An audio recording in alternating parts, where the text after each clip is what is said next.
Pelaku Alberandi alias Randi ini diringkus tim Resmo Polda Sulawesi Selatan di Perumnas Antang, Kecamatan Manggala, Makassar, Sulawesi Selatan.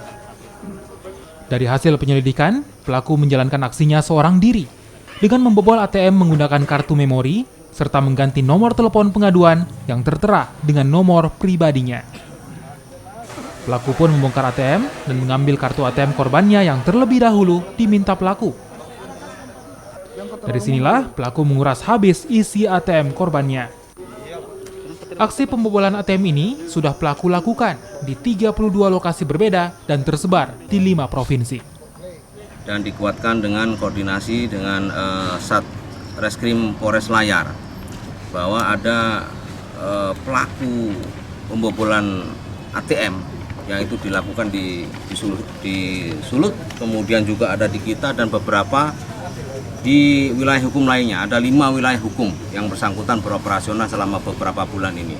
Dengan cara dia meletakkan suatu alat di cartridge untuk masukkan ATM itu.